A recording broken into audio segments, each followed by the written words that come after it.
I did enjoy the process of writing this book up to this date, and my favorite chapter, chapter 8, community work and community development.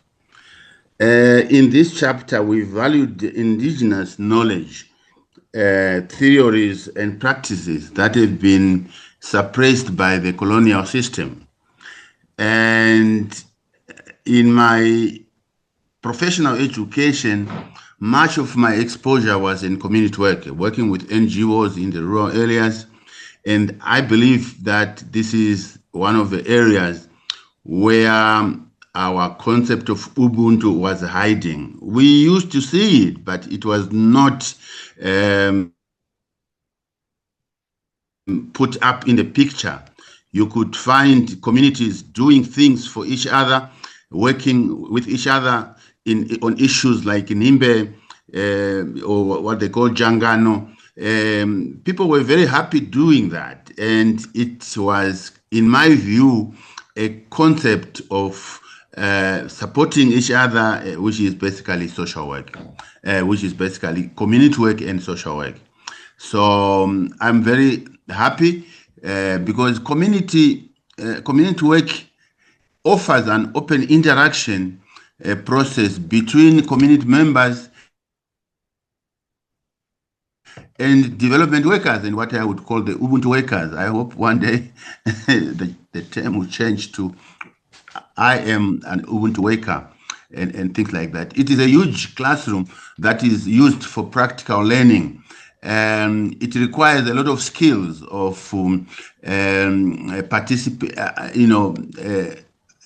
children, people to participate and asking them to help each other and working around a common problem and coming to an end. And at the end of it, sometimes it comes out very successful and people rejoice and enjoy doing that. Community work is not monotonous. It's varied. You find different things every other day. Its strategies are so huge, and in this book we identified close to 60 strategies which range from economic, social, and so forth, which means the concept of Ubuntu has been operative but suppressed by the colonial system. And I'm happy to say that this team and others who are beginning to talk about Ubuntu and decolonization, I'm happy to say that we have found, we have rediscovered, the concept that was gone through Western colonization. And most of us are actually colonized because we haven't started gearing around a decolonization process. And I'm happy to say that this meeting has begun to do that. And I am very enthused to carry on and to invite other young writers to this process. Yeah. Key concept of Ubuntu, community work and community development all embrace Ubuntu. Ubuntu is the philosophical term, it is the theoretical term that is used in community work.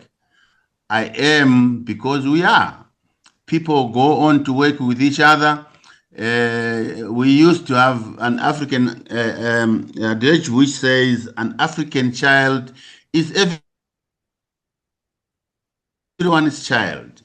So there was this kind of interaction, there was this kind of motivation, innovation, and so forth. So if family X discovers a child being a nuisance over there, they would pick them up, try to cancel them, and take them to the other village where they belong. So unlike today and the colonial system, it did not give that kind of attachment at community level. So the book is a wake-up call to many colonial systems still in place.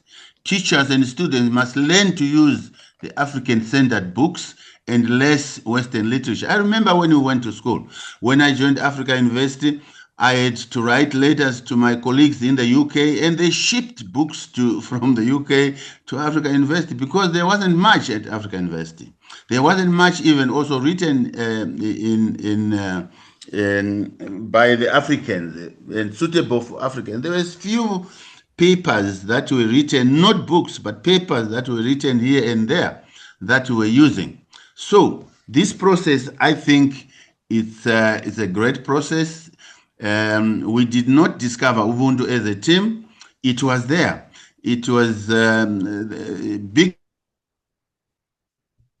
giants like Desmond Tutu were talking about it and saying that this is the best gift Africa has given to the world, because I'm sure if he was around today, he would help us a lot. The concept of Ubuntu contains a lot more that we still have to discover in terms of how it could be used and helpful within the development of profession. So the book is an example of and a reflection of richness of an African knowledge and philosophies that are put together in practice. When you read the book, I think you need to look at the strategies.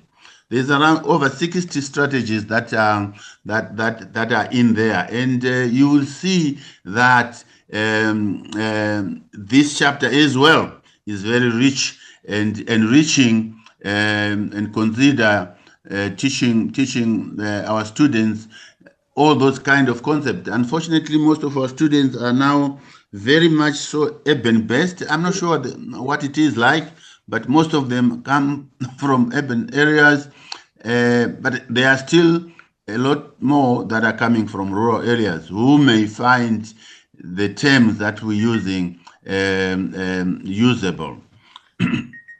Yes, moving on to my authoring experience.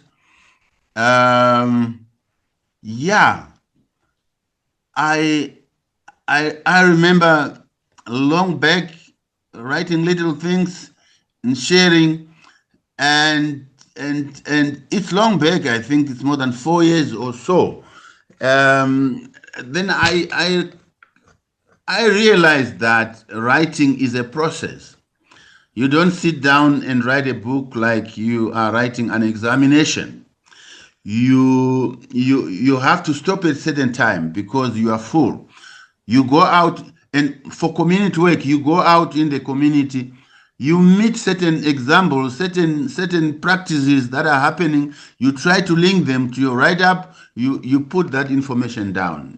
So writing is a continuous process of interaction, of community working, and discovering some of the things that are happening and attaching them to the concept that you already know, like Ubuntu, Ujamaa, and the like. So it was an aha feeling at the end when we were gathering the information together into a book, what it is today.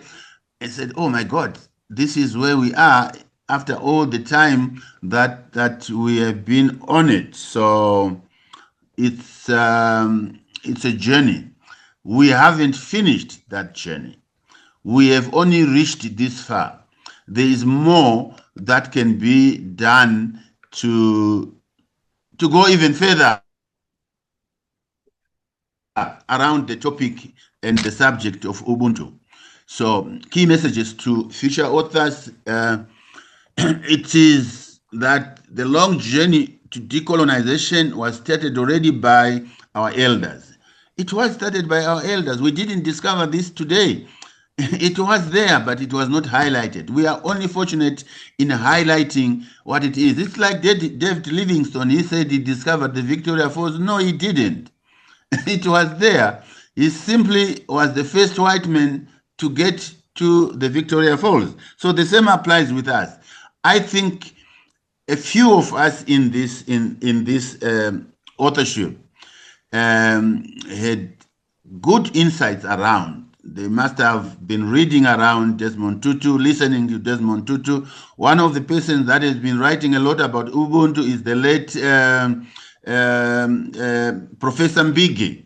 He was talking quite a lot about it. He wrote a few things around that, and you used to dismiss it and just throw it away and say, how does it work? So it requires a lot of deep thinking to go back and say, this works. Community work is, I wish one day community work could be used to organize families for certain events, for certain community rituals. Community social Ubuntu workers could try and organize and support the communities to be able to run their rituals effectively as they should have been doing. Many people are not doing it simply because I think they've been westernized. They are living in high fields, in Borodale, so going kumusha and attending to a ritual. No. That I think should come back. This literature that we are producing now must provide an opportunity for people to say, aha, this is something that we have missed. I think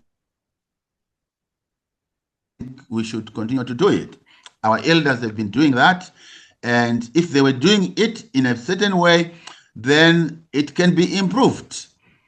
Most of the strategies that we talk about, the 60 strategies, can also be improved by technology.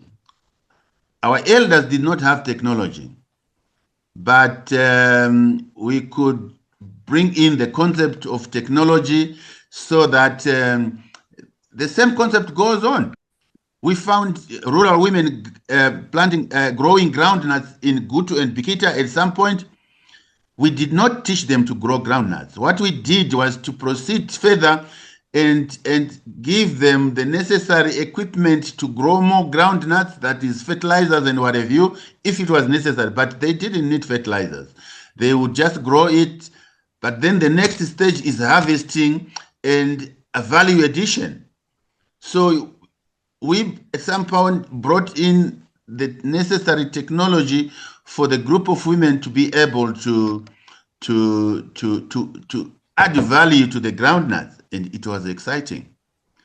We could bring tons and tons of tins, 20-liter tins of groundnuts to Mutare for the women in Bikita, and to Harare, to Badela for the women in Gutu. That was still working within the concept of Ubuntu. These women were doing jangano, nimbe, to grow their groundnuts and assist each other in the planting, in the harvesting, and so forth, singing songs and ululating. It was interesting. So community work can be so much interesting, and that's great. Thank you so much. I will have to stop now.